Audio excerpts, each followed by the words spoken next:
tell me when to go. Yeah. Welcome back for episode 2 of Whiskey Through the Lens. John Crosby, Jeff March, and Rich Brainerd. Today we have a unique episode. If you're getting into bourbon and you don't know what to get off the shelf, we have a few recommendations. But before we get into those, what's new, guys? I mean, last week, it's been a week since we shot episode 1. Anything new in your world? Not too much, no. Oh, come on. Yesterday? What happened yesterday? My birthday. But 50? Yeah, 53. Perfect. I turned 29 again. Nice. 29 is always the right age. Yeah. What were you drinking? I'm sure you had a few pours Oh last my night. God, yeah, we had Elmer T. Lee, E.H. Taylor, small batch, single barrel. I mean, tons. Tequila on top of it. They had the Blanton's and Eagle Rare barrel finished tequilas. Way too much to list. I'm sure some card games too. Yeah, I know you and your card games. Yeah, a lot of euchre. Perfect. How about you, Rich? Just been a busy week shooting. Just did a video for a couple days. Shot a couple cocktails. A lot of food. The usual, I guess. Cool. I actually shot two of the barrel picks as well this week. Thanks. Yeah, those came out real nice. I was, now from the last episode when we saw what actually went into, I'm like, damn, Rich has three shots. That's going to be like 6 hours. What do I pay him? But no, for me, I was in Kentucky. Had a pretty fun experience there. Picked 4 different barrels, a couple from Lux Row, the Rebel Yell, a weeded bourbon, Old Ezra. And then we went over to our friends at Starlight with Christian Huber and the Huber family, and we have some unique finishes that were finally confirmed that we get both of the finishes we want. We're super stoked about them. Yeah, they're cool. I don't even know what the hell they were, but when you leave that place, you leave very, very Happy. Happy. Yeah, so the one time I went with you, With it was a cab. incredible. It's a really nice facility, too.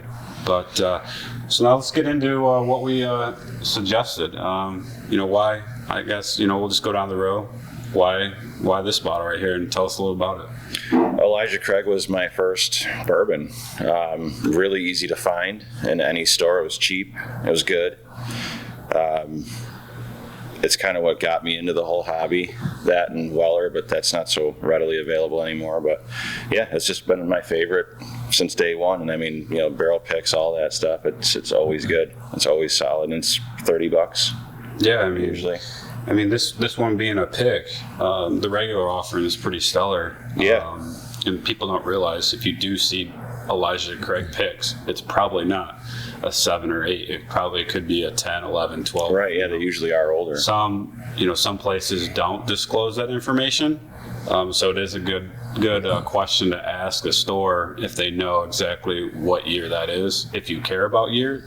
But sometimes you are getting a 11 to 12 year. Yeah. That was the one thing when we did a pick with Heaven Hill and Elijah Craig. When you ask, you're like, "Whoa, it's a 12 year? That's really cool for $29 or under 30. That's crazy." I think they never miss either. They're always good. I've never had a bad one. Just as a comparison, that's one of the barrel picks we did for the group, and that was like $35 or something like that, which is pretty close to the shelf price. And it was a 11 year. I mean, you can't go wrong with Elijah Craig. 2 I brought before we go into that. One thing we did not bring was probably the Covenant Wild Turkey 101. Unfortunately, I was all ran out, and I think y'all were the same. We couldn't get to the store before, but that is one. That's probably it's a staple. Yeah, I think we all definitely agree on that. Yeah, that's one of the reasons why I like flying Southwest, because that's their bourbon is 101. So, but to bring up Russell's and the Turkey family, I thought the 10-year. I know in some states it's tough to find, but as a 10-year under, I want to say 40. I think it's like $40 it's like $50 with tax. I think. I mean, it drinks really, really nice. I also brought the Grandad 114. Great cocktails if you're looking for an old fashioned. Has that proof that stands out. I believe it could be weeded too. I'm not sure on the mash bill. To check that out. really great flavor profile. But the turkey family, with Russell's and the others, they just do so. I mean, people don't realize it's just one mash bill for the entire lineup, which is unique actually for distilleries. I think they use one mash bill, and I think they have the same char in all their barrels. It's just the way the ricks and the the angel share and all that good stuff. They usually put locations on their bottles because of that, I think, don't they? I'm not sure on this one. Sometimes they'll put like Rick House location or whatever. Yeah. I mean, it's cool because so many, you got Saz and they use 8 or 10 different mash bills, and I mean, that's kind of cool that it's only one. I mean, you even see, we touched base on the first episode is about reading kind of the label a little bit and where it's from. I mean, even though, Indiana, MGP is doing some really good things. They're out there on the shelf as well, but you just gotta know where things are coming from and all that good stuff. Yeah, I don't even know where the fuck I was just talking about. But no, I think though that we kind of did this segment because I know I do, and I'm sure you do. We both, when people, friends or family, whatever, then they're like, oh, what the hell? You have how many bottles of whiskey, or you drink? The point is, everybody always says, well, what do I get? Oh, how do I get that? Or they're always worried about like the Pappy or the, something. And don't get me wrong, they're fantastic, but there's a lot of good stuff right in the store down the street. I mean, and it's there every day. Yeah. So the point is to get familiar with stuff, and kind of working at a store now. I mean, I am working at a store, but I'm not like on the floor as much. But sometimes when we're busy, I'll go down and see if anybody helps in the bourbon section, the rye section. My first question, is there anything I'd help with? And they're like, do you have any Weller? I was like, why do you want Weller? Unfortunately not. And Blends or Weller? You kind of get open that conversation up. Are you, what else do you like? Well, I'm kind of getting into the game, I guess. And I'm like, well, of course you're going to ask for Weller if you're just getting in because everybody else wants Weller. Yeah. But have you tried this? Have you tried that? Have you tried what Rich is about to talk to you about? Have you tried what's in front of me? No. Then you see the same person come back. Oh my God, thank you for the recommendation. Yeah, it's nice to have that, Yeah, and that's, a lot of the stuff in front of us gets overshadowed, in my opinion, because people are looking for the rare ones. The stigma. Once it has the stigma of being rare and the best, whether it is or not. Or if that distillery had a warehouse collapse or something. Is that from warehouse? Is that from this? That? But Old Forester, huh? Old Forester, yeah. That's when someone asks me, the first thing I ask is like, well, how much do you want to spend? And if it's, this is a $65 bottle, I believe. So it's a little bit more than a couple of these, but it's still a bargain for what it is. For what it is, I think it'll hold up against so many different bottles, and people compare it to Birthday Bourbon, which is their own special release. But I just think it's got great flavor. Look at the color on that bottle is crazy. Yeah.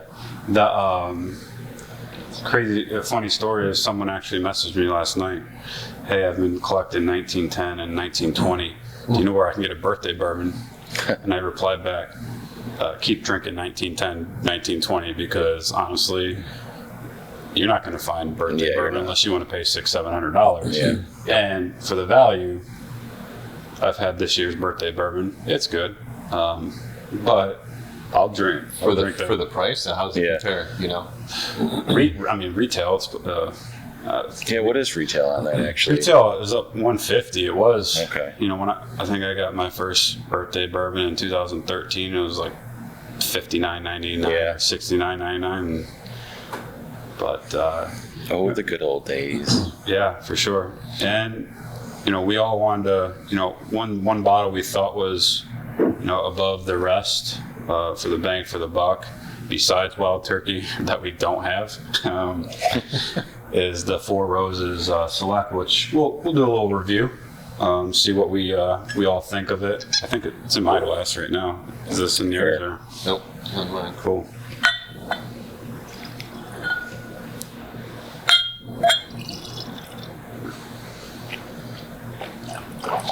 You know, it's cool because my uncle actually Facebook messaged me about a week ago, and last Christmas I took over a couple of bourbons, and so he messaged me the other day saying, okay, so for this Christmas, my cousins, you know, they got so-and-so got me this, so-and-so got me this, they got me this, and what do you suggest? And I kind of told him, you know, how you mentioned the label thing, like get familiar with mash bills.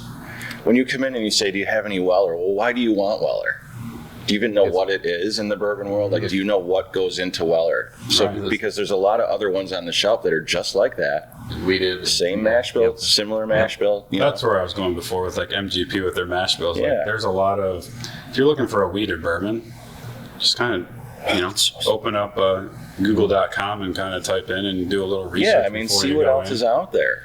Because a lot of the store managers or the floor managers, they don't necessarily know as much as you can, you know, just do a quick Google search. What weeded bourbons are readily available? Mm-hmm. If they say Weller, they're full of shit. Right. Well, so I told him too, I said, of the 3 that you have, I said, drink them all. You know, I said, as corny as it may sound, write notes down. And then whatever one you like the best, he's like, what do I do after I find my favorite? I said, well, then figure out how it's made. Figure out if it's public, figure out the ratios of grain in there, you know, and then find other ones like that. How old it is, you know.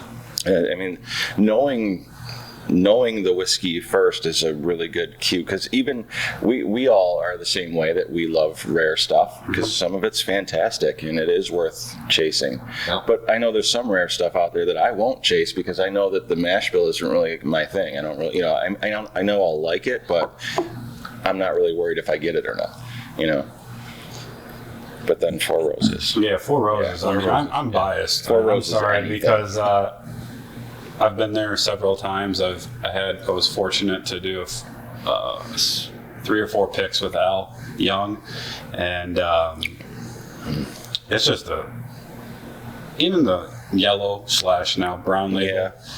It's consistent to, you know, I don't think the limited edition small batch gets any love based on, I mean, secondary love, I should say. Yeah. That bottle should be $500-$600. Well, yeah, the other ones out there. But I'm always, if there's one bottle I'm trying to chase, it's that bottle every year. Everything Four Roses is good. I think this one, though, it's unique because it was a blend of, what was it? I think 7 different, they have 10 different mash bills, or their yeast and all that. Yeah, there's 10 different recipes, and I think it was a blend of 7. I think I can't remember. I didn't know that, actually. I'm pretty sure. I could be wrong. Who knows? You know what I like too when we were down there? It's never wrong. No, I'm always wrong. We're all wrong a lot.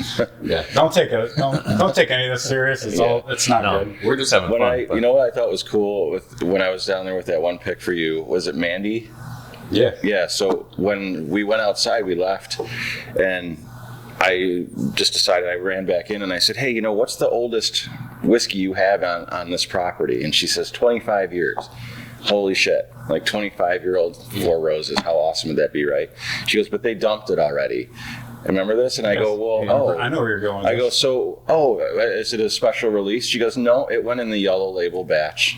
They dumped it in the blend of the $20 bottle. Yep. So there is 25-year-old Four Roses in some of the, and you know, I tried to get barcodes and stuff, but she couldn't give me any of that. So, but I mean, somewhere out there's a $20 bottle of Four Roses that has 25-year-old whiskey in it, which is awesome. I mean, you got to make the. I love that they do that. The blend, however. Well, if it's not ready, it's not ready. Right. If it turns into a straight oak bomb or something, you proof it down to, I don't even know what yellow label is, 90? Probably 80 or 90. Whatever it is. But they're so, it's classic to me. Like this is what bourbon is. There's a few people I've talked to that don't care for this, to be honest. I don't know what there isn't to care about it. I really enjoy the balance of it. Has a long finish. Yeah, I love the proof. The proof is definitely 104 proof. It's just really well balanced. I mean, it's not like, it doesn't, you know, if you have a single barrel, you have something that stands out. This doesn't necessarily stand out in a, you know, but it's blended. It sort of stands there though, perfectly, in like a suit and tie. It all tastes well. The start's good. Yeah. Middle's good. The finish is good. That was something I was going to talk about with the old granddad too. Is like that was 114 before high proof was cool. You know what I mean? That's been Wasn't that around forever. Wasn't that one of the top or the highest proofs for? I mean, it's been around for. Yeah. And I know it's not readily available in some states, but shout out to if you're listening from or watching from another state. But here in New York, upstate, all this stuff is definitely readily available. Yeah. Sorry to the DC folks that could be tuning in, but I mean, overall, I think, man. I mean, it's not a 10. It's not I would say an 8.5 for me on this. It's really good. It's well balanced. I think I like high proof.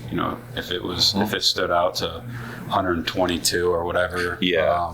I think that would gain another point on my scale. But it's, man, I don't even know what the price really would. Is it 59? Yeah, say 54 or 59, something like around that. there. Yeah. Sorry, we don't have that information here. I know it's different state by state. I was going to say that changes anyway. This is a really cheers, man. Happy birthday. Thank you. Yeah. Yeah, so the point is go out to the store, develop a relationship with your local store, whatever one you like, and find good stuff. I mean, you don't have to spend $100 to get good bourbon. And if they're knowledgeable, I mean, there's someone on the floor that should be knowledgeable enough if you're just getting into it, or if you're the one that wants BTAC and all that stuff, this is where you start to build that relationship. By the people call them shelf turds, but there's no reason why. But so that when you get the BTAC, you know why it's that good. Yeah, because you've gone through the gamut. You've tasted different recipes and you understand what you're drinking. Yeah, you're right. You're not going to really get the BTAC unless you develop a relationship with your store, and then you over the time you try all these different things, and once you get to like, hey, this is why I like this is why I like this. Then hey, I understand there's some rare bourbons out there. Yeah. What do I need to do to get them? I've tried all these other ones. All right. And once you do that, then someone's more likely to say, well, hey, I do have a bottle. Right. In back. No, that's what it's going to be most likely. No, I mean, I've seen it. I've already, January 4th was my start date at the store doing the barrel scene, and I've seen, someone comes in. Grabs all the buffalo trees. No, that too. But we appreciate, getting to the allocated thing. We appreciate those who buy stuff off the shelf. If we see you coming in a lot, we'll offer certain things that we might be hidden. I actually liked when I went in there and got a couple picks. And I grabbed a couple other bottles when she, you asked for my name on the list, and I put it in, and my number was in the system already, because I actually wrote it down. I scribbled it down because I was like, I'm number 138 or something like that. But it came right up. Yeah, and I like that. Number 2. So I mean, we kind of got into that whole discussion of like, how is this store going to decide who gets what? And it's got to be really shitty. It's got to be hard, being a store owner thinking you got 5 bottles of this, but you have 75 customers that want it. Like, who do I give it to? And I like that point system kind of thing you guys are doing. It's cool. No, it's we want. I can speak on behalf of the store. We want people to, yes, we appreciate everybody that's in the Rochester picks. Don't get me wrong. Yeah. But it's the other stuff you could be purchasing, wine, vodka, box wine if that's your jam, really anything. Hi, honey. But no, we're tracking. We don't hate on the stores that do the raffles. We think that's cool, but we wanna award those who shop with us the most. I know it's kind of I don't know. It makes sense. One point point makes sense. I do want to say though, to kind of piggyback off of that point system, is that when or if you're one of the top shoppers in your store and you say, okay, you won the right to purchase this Pappy 15. It's not at retail. But I mean, it's close to it. It's close. It's pretty damn close. I mean, it's not. I mean, and it might look, depending. Well, Yeah. So I know places that are charging $400 for LaRue. I know people are charging $1,000 for LaRue. I know people are charging $1,000 for Pappy 15. Yeah, you see it all day. We aren't those prices. We feel strong that our prices are comparable to retail. They're not $99.99 and No. $69.99 or whatever. But in a market where Because we only get so much, and we feel like what we are pricing. No, it's not up for us to make money. Look, those people that are charging thousands. That's where I'm going. But we're charging because we're fair. Because if that person, which I already know one person that we hooked up this year, flipped their bottle. Yeah, which is fine, whatever. Of a beast hat? debatable. Yeah, Really? which is fine.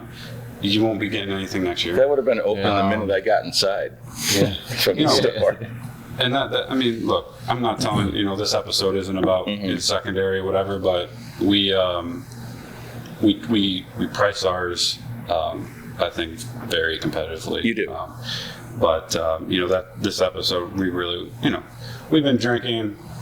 We started off with not the really. affordable stuff, and now we're ending with the heavily allocated stuff. But No, but in all seriousness, I think what we have in front of us are a few bottles to get started. If you want to start a collection, you want to get into. I necessarily wouldn't put this in a cocktail, me personally. Maybe you would or wouldn't? No, I wouldn't I either. think that's really good neat. Yeah. I drink everything It's really neat. good neat. Yeah. I actually like the old granddad neat too. I think it's good. I I'm poured gonna it have to try earlier. that. Yeah, I poured it earlier. It reminds pouring it me right of now, when I so was I'm younger. prepared. Like, because my father used to drink whiskey and ginger ale, and then sometimes he would drink that straight, and that kind of reminds me of that. But No, I mean, hopefully you've enjoyed this episode. yeah, And, the first one, I think you guys are in for a treat. It should be out soon. with much editing. Yeah. Even though it's over for us, it's not over for you yet Yeah. at this particular moment in time. But Let's, I will give a shout out to Evan Williams Bottled and Bond. That's one that I always, like in the groups, I always post that I love that. I just didn't have one at home. I have the green label, but I was going to bring that as a readily available bottle, but it's not. I guess the green label's not being made anymore. So, but Evan Williams Bottled and Bond is great. I think it's time for our chug segment. I agree. the weekly chug Hold on, segment, we're starting this after our potential hint last. So we're going to do our. I'm gonna pour mine in a glass due to COVID restrictions. I'm going to do that too. But because if people come over to my house and they're like, I'm going retro. I want to try that Do I Russell's need to 10. pour more back in my bottle? Because I was going to match you, but then I realized you did far less than mine. Hey, that's fine. I'm going right out of the bottle. That's fine. Yeah, that's the most chuggable bottle here. I'll do that right now. Oh, wow, yeah. So, to episode 2. Hopefully you stick around for episode 3 and plenty more. It's like a Did anyone stick like around an for infant. episode Yeah, it's 2? my birthday. Well, day after my birthday. So we'll Oh yeah, discuss. happy birthday, John. Yeah, thanks. Cheers, man. Cheers. Cheers all. Cheers, guys. Cheers to you guys.